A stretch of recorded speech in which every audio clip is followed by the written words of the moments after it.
where I saw the creature in 1974. It was just looking at me, and I was looking at it. But there was a number of people from these 3 different agencies. Hey, you're not alone. You're not crazy. To see something like that, you wouldn't go chasing it. Although I think it's more than a legend. I couldn't imagine anything being that large. You're dealing with professional police officers. You're not just dealing with one, you're dealing with a group of them. Officer Brian Gosselin of the Whitehall, New York Police Department. I can hear stuff, branches breaking and whatnot. Trained his service revolver on a huge, hairy creature one summer night in 1976. It wasn't a man in a monkey suit. It wasn't a bear. It was a creature that doesn't belong here. But there were too many law enforcement agencies and people involved. I mean, a lot of us saw it. Hundreds of eyewitnesses claim to have seen a strange creature in this mountainous northeastern New York State area. They describe the creature as a large, hairy man-like animal that is unafraid of people. That was some bear, wasn't it? He looked back and he said, you know that wasn't a bear. You could tell the whole impression actually had toes. 7, 8 feet tall. Kind of conical shaped head, almost no neck, very long arms, red eyes, usually. But there is more here than just eyewitness reports. Physical evidence has been collected as well. Evidence which has never before been scientifically examined. And now, for the first time, may shed new light on this old mystery. Cryptozoologist by profession, and driven by her own mysterious encounter, Autumn Williams travels the world. Thousands of people can't have seen something that doesn't exist. All we need is proof. Sometimes at dawn, or the edge of dusk, there's a fleeting glimpse of an impossible sight. Do you have it? Get it. I see it. Michael! What's the range? The sightings are real. The technology, cutting edge. Are you ready for mysterious encounters?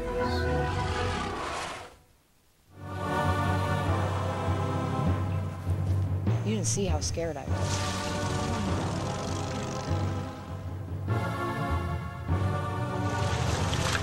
Camera number 1. All the bait was gone.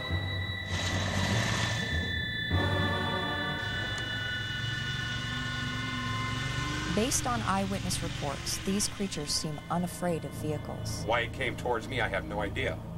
Can our camera-equipped ATV provide us with our own documented encounter?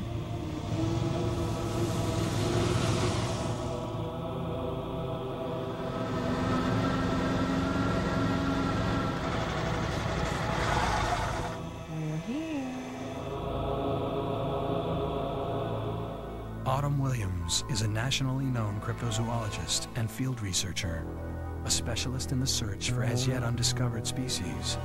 Monsters are my life. For over 13 years, I've investigated reports of unknown animals.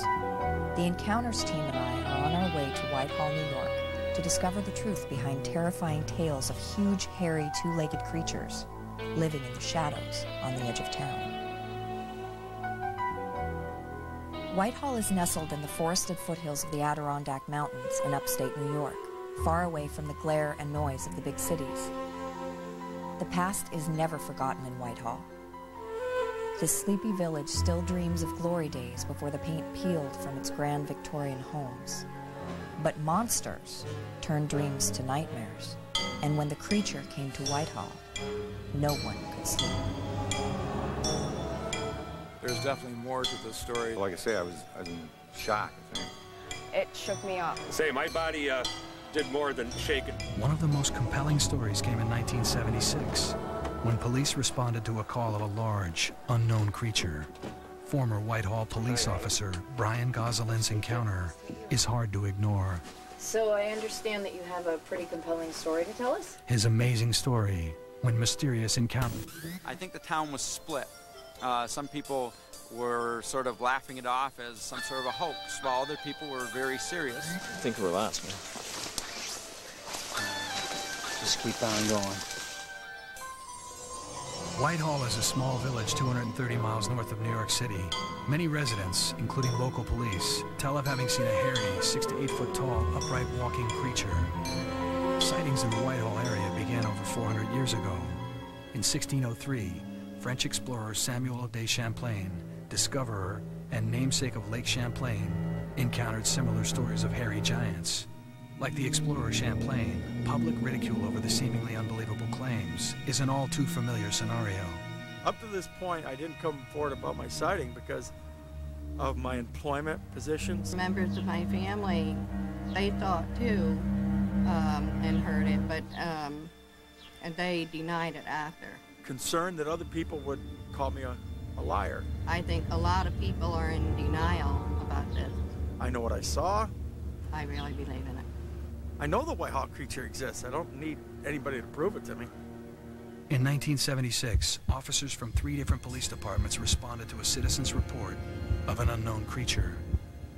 But when Officer Brian Goslin of the Whitehall, New York Police Department confronted the creature and trained his service revolver on what appeared to be a huge, hairy, man-like creature, only his training kept him from pulling the trigger. These creatures do exist. I know what I saw.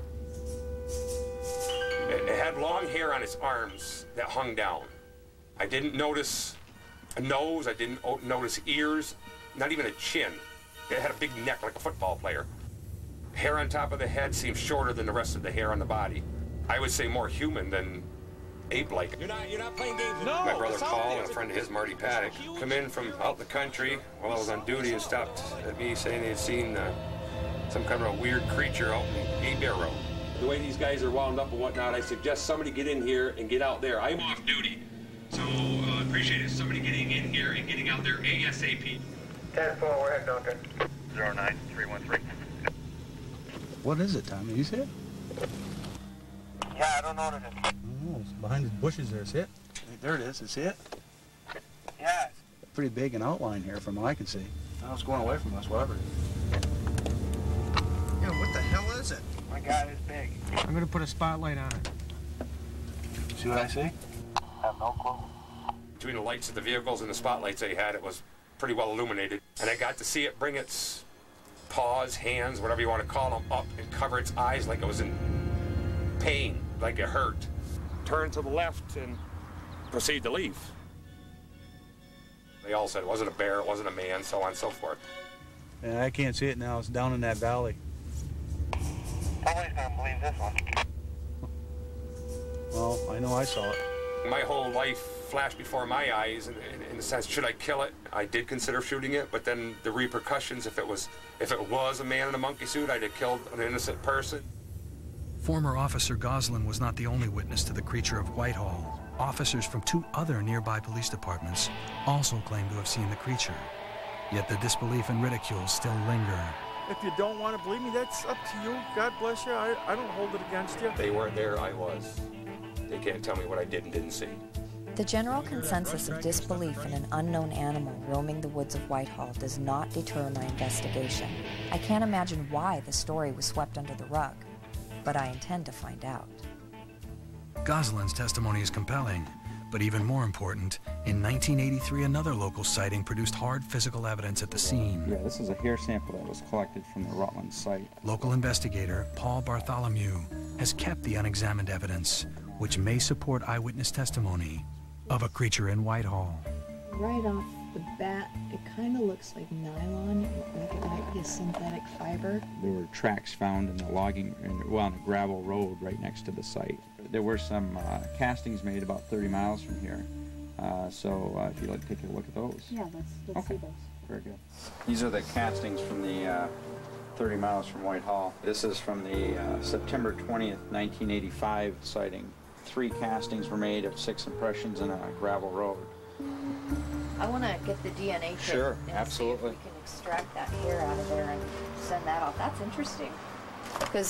Because both ends are embedded in the plaster, that means that it was there at the time that the cast was made, and it's been there that long. And this is the other sample that was taken near the golf course. There's a couple of different colors of hair in here. It's really short and kind of bristly. I'm wondering if maybe it's bear hair. The most important evidence may have been locked away within the plaster cast for nearly 2 decades. It's hard to believe that after all these years, the hair was still there, both ends still embedded in the plaster. Could this physical evidence provide the answers to decades of questions? Experts will have the answers later in the show. While the hair and cast evidence is intriguing, the Encounters team hopes to gather new evidence near the location of a recent sighting. They will need some specialized tools for this rugged country. Galen Reich from Recreatives Industries in New Rochelle, New York, may have the answer. A high-powered all-terrain vehicle called the Beast. This is a very rugged vehicle. It's got 6 wheels. All 6 wheels are powered. It floats. It's an amphibious vehicle, so you don't have to worry about the water getting too deep. You can go into a swamp or a marshy area with confidence. If the water gets too deep, the vehicle just starts floating. The wheels will paddle it along at about 4 miles an hour, and if it gets shallow again, the wheels just grab bottom and keep moving along. All right, we've got our custom-made mount. The Beast will be armed with 2 infrared AquaView cameras, which will record any creature that might cross its path. The halogen headlights are also fitted with an infrared film, boosting the camera's capacity to see in the dark. And we can monitor it with that one. We'll actually see what's going on. The cameras are wired to a video monitor in the vehicle, so the team can drive in complete darkness. The red headlights provide other benefits as well. Not only does it prevent disruption of our own night vision, but we hope it will give the illusion that the vehicle is leaving rather than approaching, allowing wildlife a false sense of security.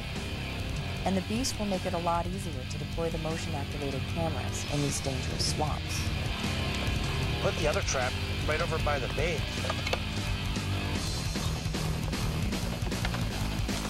Sure is quiet out here.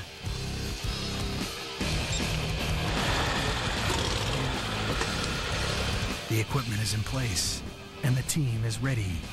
The hunt for the Creature of Whitehall begins. All right, batteries in.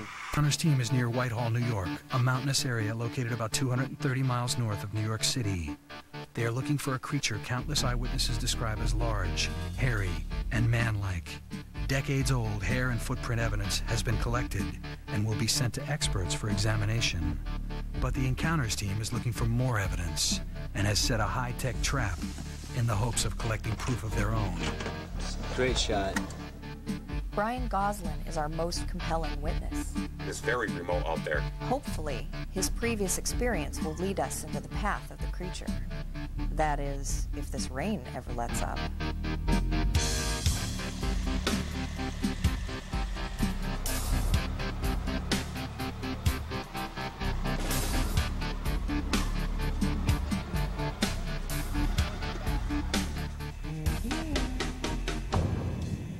Sure about the thermal camera.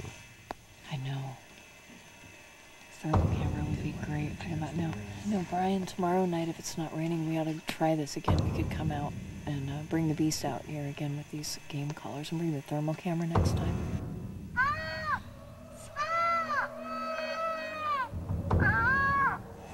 I'm gonna hit it again, okay? Did you hear the movement in the brush over here? Yeah, I did. To our left? Yes. Someone's walking over here. Over here. Yes. There are 4 steps. Perfect steps right over here. I'm hearing that. Oh my Let's head back. Oh, we're not going anywhere. I'm telling you, something has come right around. I've listened to him walking right behind us. It was just like a person walking, put it that way. I heard it come from over here, all the way around the back of us, just like something's coming around us. The crunching footsteps are heard by the entire team, but without the thermal camera available, the downpour hides whatever was lurking around them. It still amazes me that for so many years, the news media ignored the kind of evidence I may now possess. Trying to set up our live shot here for our 10 o'clock news, and that thing weighs so much, it just dug itself a trench. Tell me what happened here. To try to get hard evidence. Got stuck! There's so many incredible stories from perfectly credible people. Hi, Tiff. Got some cues for you. Is that right, is it? There's been talk of a large, hairy creature roaming the woods of Whitehall for years. Now a crew from the Outdoor Life Network is trekking into the woods, setting up cameras and gathering evidence. I just hope they keep an open mind until the evidence has been examined. For a second night, calls of a fawn in distress are blasted into the forest. With a night-piercing thermal camera, they hope to see the creature that was heard the night before.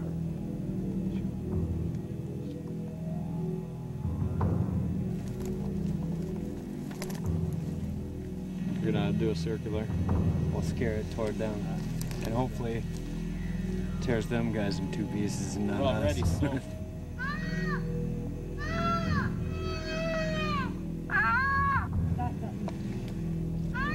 Keep it going. Oh, there's something back there. Oh, there's something back there. Yeah, she's dead.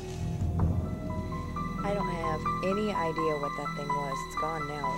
I don't think that's the same creek we crossed earlier. No, totally different. You think you know where you are? I have no idea. This stuff is deep. I don't remember coming this way. Team 2, this is Team 1. Do you copy? Yeah, we copy. Go ahead. You guys get anything? We're soaking wet. We walked about 2 miles from our original starting location, and we're in the middle of the woods. It's 4 in the morning. What time is it? 5 after 4. The team knows something is taking the bait at the motion-triggered camera traps. But what? All the bait was gone, so I rebaited it, and we're on our way back. Team member Doug Hychek decides to use a predator call in hopes of eliciting a response.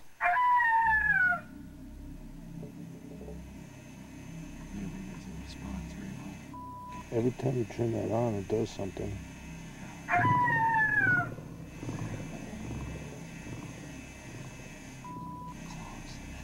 That's wood knocking. God, that is freaky. What the hell is that? I'm kind of getting freaked out now. I don't get freaked out too often. What the hell is that? While the source of the wood knocking never revealed itself, Hychek was left pondering whether he had just had a close encounter with the Creature of Whitehall. Being in the woods alone in the dark is a vulnerable place to be. My senses are heightened. Every shadow, every movement, every twig snap could signal an impending encounter. Oh, God, why didn't I bring a radio? I fight to keep my nerves steeled, but I can't stop hearing witness Brian Gosling's voice ringing in my ears. I'm hearing it coming close. I can tell it's coming closer to me by the sound that I'm hearing when it's walking.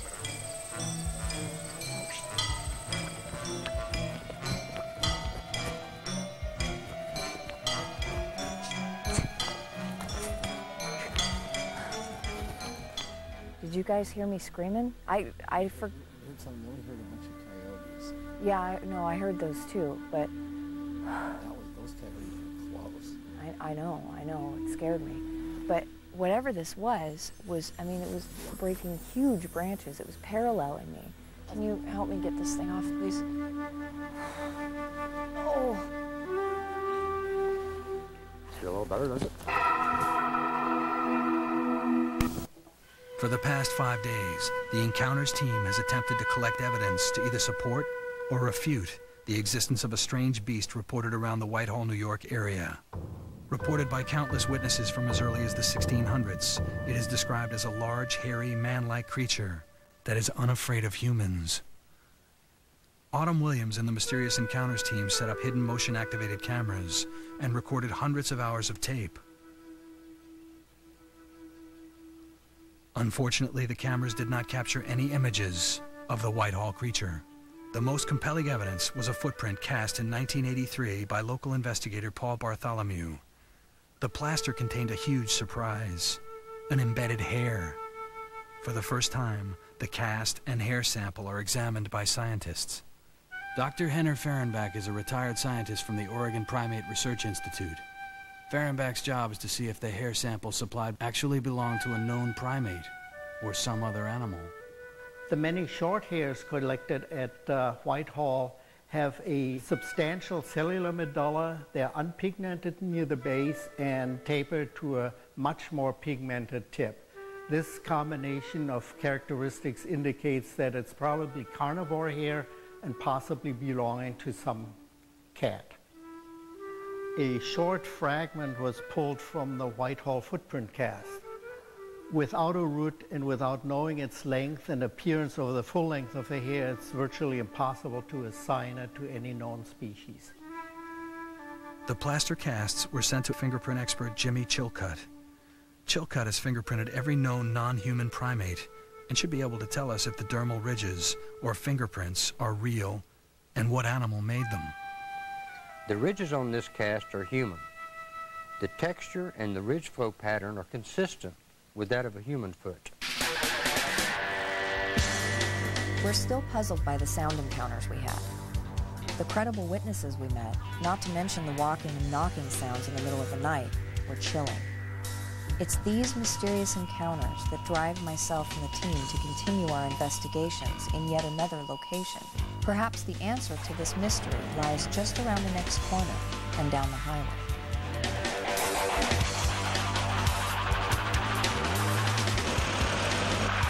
Going this way. Oh, there's something that's come right around. See it.